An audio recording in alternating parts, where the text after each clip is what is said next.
grade 9 students! How are you today? I hope you're doing fine. It's another great day of learning new things.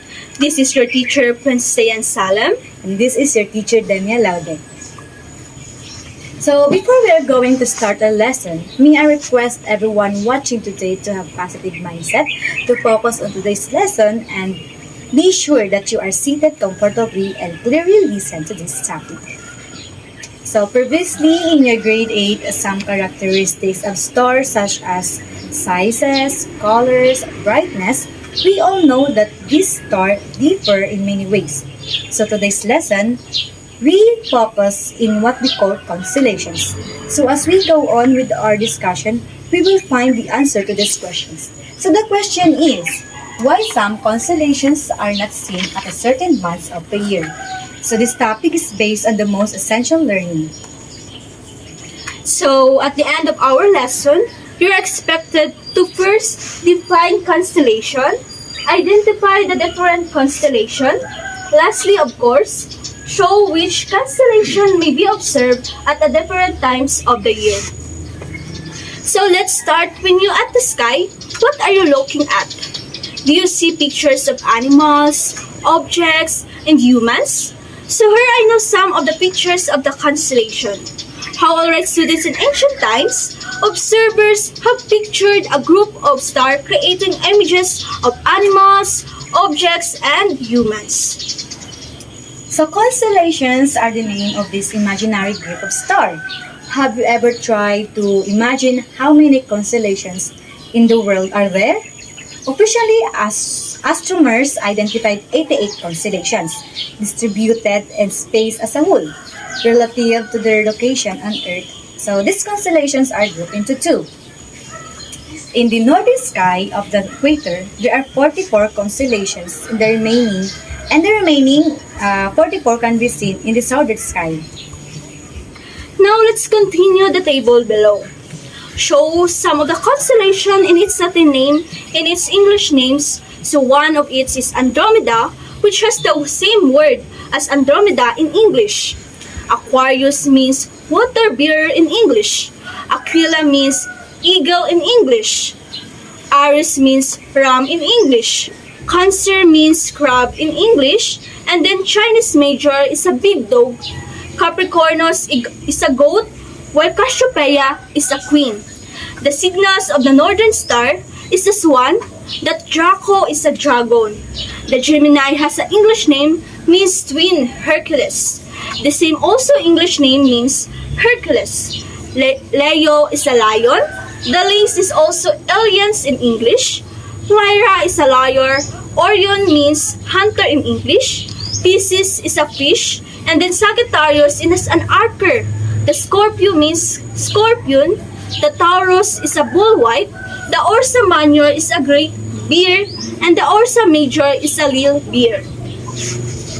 So next, it shows the different constellations that we see in the sky. So take a look in the different images in this picture. So alright, students, so these examples are now the different constellations. So this one is Aries, Taurus, Leo, Virgo, Sagittarius, Capricorn, Gemini, Cancer, Libra, Scorpio, Aquarius, and lastly is Pisces.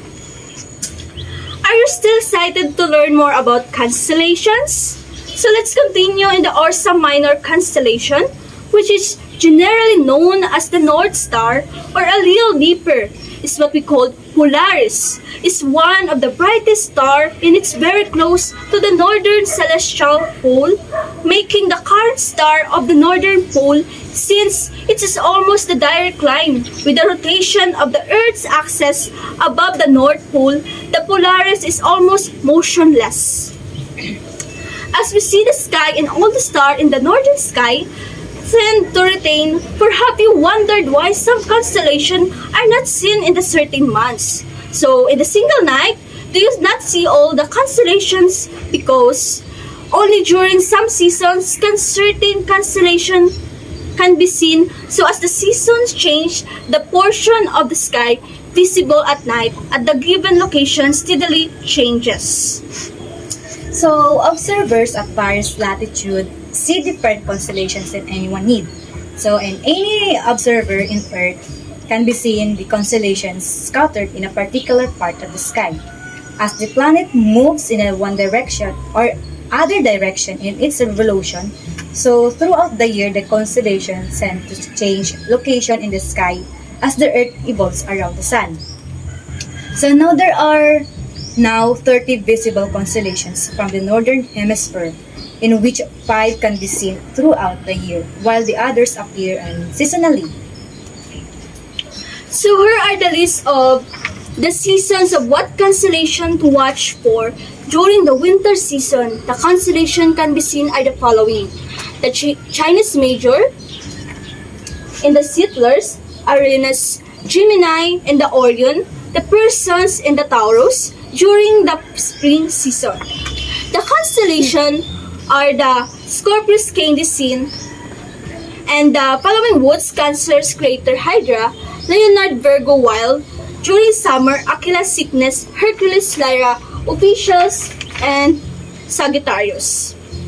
And the Scorpius Candicine, and during fall, Andromeda Aquarius, Capricorn, Pegasus, and the pieces of constellation can be seen, but always remember that the Earth hemisphere has different seasons. There are 4 seasons in some parts in the world, while others have 1 or 2 seasons. To better understand why some constellations are not seen in certain ones.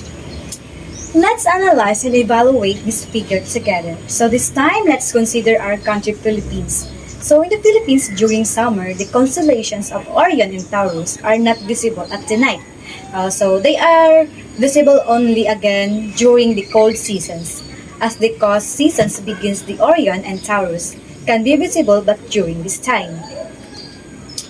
The Scorpius will not be seen on the night sky, while the Gemini is seen during April and May in the country.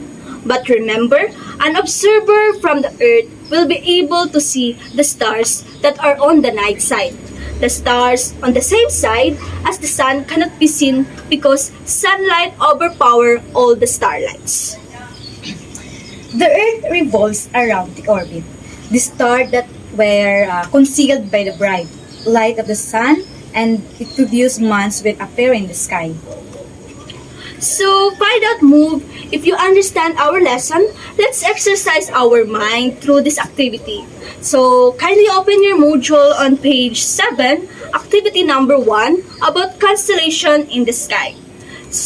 So, our asked now to draw at least 5 constellations and identify their name. So, you do this in a short bond paper, but please read and understand the criteria for the drawing before doing the task.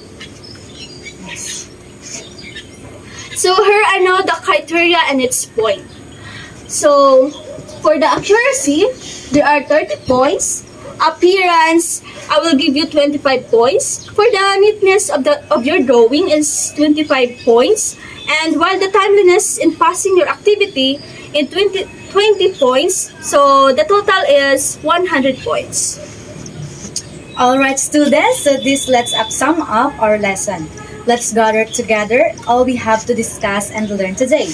The first one we need to discuss about constellation. So constellation now is a group of patterns of stars which appears and close together that forms prime formation. The constellations appear to move during the course of the night across the sky from the east to west because of the rotation of the Earth is acting now only during a various latitude.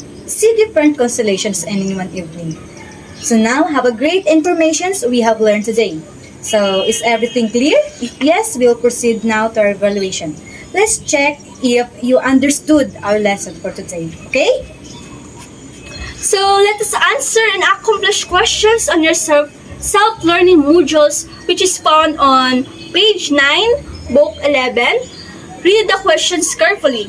Choose the best answer and write on your answer sheets. And take notes, students. Don't forget to pass your answer sheets on your respective science teachers, okay? So, more fun and learning tasks, please do read and answer other activities in your book, which is found on page 8. let us enhance about the activity number 3, consolation card, and answer the questions. So, this is our lesson end for today. Well done, grade 9 students. We are so glad that you learned a lot from our lesson today. So, if you have questions about our lesson today and encounter any difficulty in answering the question, do not hesitate to consult your teachers. Always bear in mind that you are not alone. Feel free to send messages through text, email, or messenger. Again, this is your teacher Diane, And this is your teacher Demia. and we have a blessed day, everyone. Study well for the better future.